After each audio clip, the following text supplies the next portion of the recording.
कपड़े धोने वाली बहू। शादी के पहले से ही विभा को कपड़े धोने का बड़ा शौक था।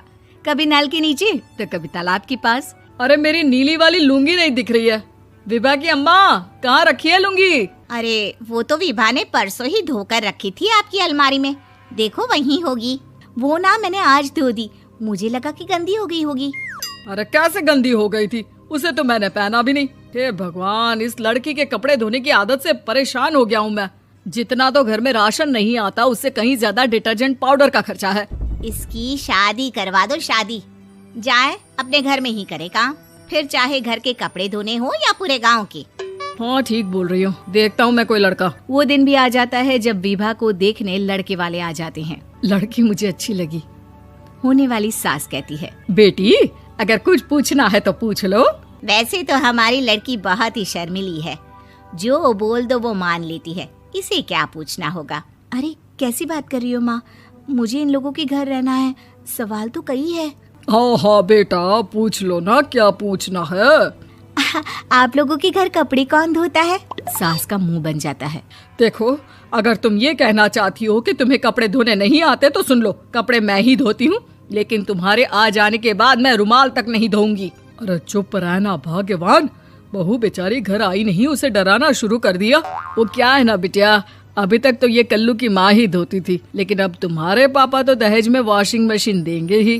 तभी विभा की माँ बोल पड़ती है, सवाल भी पूछा तो क्या। वैसे भाई साहब, मशीन की तो फिर भी कपड़े धोने की कैपेसिटी होती है। मतलब जो बिटिया दे रहे हैं ना विभा, इसे कपड़े धोने का बहुत शौक है। ये आप लोगों के क्या, आस पड़ोस गांव मोहल्ले सबके कपड़े धो दे और उफ तक ना करे। बाहर देखा नहीं आपने कितने कपड़े सूख रहे हैं? सब हमारी बिटिया ने ही तो धोए हैं। बस भी करो ना माँ, शर्म आ रही इतनी तारीफ सुनकर। और तो और एक दाग निकाल कर दिखाओ तो मान जाओ। हाँ अच्छा, माफ करना बेटा, मैंने गलत समझा। हमें तो रिश्ता बहुत पसंद है। और ऐसे जुड़ जाता है रिश्ता कपड़े धोने का शौक रखने वाली विभा का। उसकी शादी हो जाती है कोयला फैक्ट्री में काम करने वाले कल्लू के साथ। शादी के बाद अचानक विभा चिल्लाती हुई सास के पास आती है। सासू माँ, अरे सासू माँ कहाँ है आप? ये तो धोखा है, धोखा दिया आप लोगों ने मुझे। इसे ससुर के चक्कर के बारे में पता चल गया। अरे तो उसमें तुझे क्यों धोखा मिला है? अरे नल में पानी नहीं आता, कपड़े कैसे कब धुलेंगे? अच्छा, तू पानी नहीं आ रहा उसकी बात कर रही है। तो आपने क्या सोचा? कुछ नहीं। अच्छा, तेरी माँ ने कहा था कि कपड़े धोने का शौक है, तुझे याद आया मुझे। शौक बोलकर कपड़े धोने वाले मेरे जुनून को कम ना आके सासू माँ, कपड़ा धोना मेरा गुरूर है।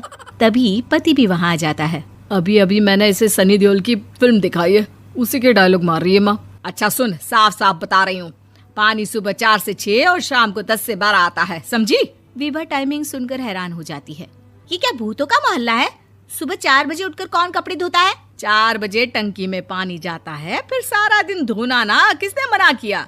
अरे कैसी बात कर रही हैं? 200 लीटर की टंकी में कितने कपड़े धो लूंगी मैं? सुबह ही उठ जाऊंगी मैं। अब क्या था, विभा सुबह 4 से लेकर रात के 12 बजे तक कपड़े ही धोती रहती। एक रोज सास पड़ोस से निकलकर कहीं जा रही होती है कि साथ वाली कहती है, हाँ कल्लू की माँ, जरा ये बताओ कि 2 साड़ी है, 2 ब्लाउज और एक पेटीकोट और एक नाड़े वाला लंबा कच्छा।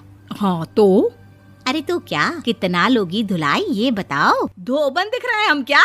हमारे पति सरकारी नौकरी से अभी रिटायर हुए हैं और बेटा सुपरवाइजर है कोयला फैक्ट्री में। धोबन समझ रखा है हमें। हाय रे कल्लू की अम्मा, माफ कर दो, वो तो मोहल्ले में यही सब बता रहे थे कि तुमने बहू को कपड़ा धुलवाने के काम में लगा दिया है। सास को पड़ोसन की बात सुनकर गुस्सा आ जाता है। वो घर पहुंचती है जहां घर के बाहर ही इतने सारे कपड़े सूख रहे होते हैं जितने कि किसी धोबन के घर पर। अरे ओ कल्लू की दुल्हन, बाहर निकल। माँ जी यहीं आ जाओ, बाथरूम में चादर धो रहे हैं हम। अरे अभी हम धोते हैं, तुमको बाहर निकलो। ये आस पड़ोस वाले बोल रहे हैं कि हम बहू से कपड़े धुलवा कर उसे कपड़ा धोने वाली बना दिए हैं। अरे छोड़ो ना माँ जी, किन लोगों की बातों में आती हो? आस पास के लोगों का तो काम ही होता है कि वो किसी तरह सास बहू को लड़ा दे। बहू सारे घर के कपड़े धोती है, ये क्या कम है? बोलिए। सास को भी लग जाता है कि वो बहू का ये सनकीपन नहीं छुड़वा सकती, इससे अच्छा है कि खुद ही चुप हो जाए। एक रोज सास और बहू मंदिर जाते हैं, जहाँ सास की साड़ी वहाँ खड़ी भीख मांगने वाली से मिलती है। माँ जी क्या बात है, आपकी साड़ी उस भिखारन से कितनी मिल रही है ना? हाँ हाँ देखो तो, दोनों की साड़ी मिल रही है। क्या बात है कल्लू की अम्मा, तुम खुद को तो अफसर की बीवी बताती हो और ऐसी सिंपल सी प्लेन साड़ी पहनकर घूमती हो। सिंपल और प्लेन नहीं है ये साड़ी। तो क्या सोने के धागे से फूल बने हैं? कुछ भी सासू माँ, कुछ भी। हाँ बने थे इस साड़ी में सोने के धागे से फूल। मेरे पति लेकर आए थे मद्रास से स्पेशली मेरे लिए 10,000 की। ताहे भाई साहब इस भिखारन के लिए भी सेम टू सेम साड़ी लेकर आए होंगे 10,000 की। सास उस वक्त तो कुछ नहीं कहती, लेकिन बहू के साथ घर आती है और अलमारी से एल्बम निकाल कर लाती है। ये साड़ी देख रही है, ये वही साड़ी है जिसे मैंने अभी पहना था। इस साड़ी में ये जो चमकदार फूल दिख रहे हैं ना, ये सोने के धागों से काढ़े गए हैं। लेकिन तू लोकल वॉशिंग मशीन ब्रश से घिस घिस कर सारे फूलों को निकाल कर साड़ी प्लेन कर दी। मुझे माफ कर दीजिए सासू माँ। और तो और, जब मैंने तुझे तेरी गलती के लिए कुछ नहीं कहा, लेकिन तूने तो सबके सामने मेरा मजाक ही बना दिया। क्यों? बहू को समझ में आ जाता है कि अब से उसका कपड़े धोना बंद।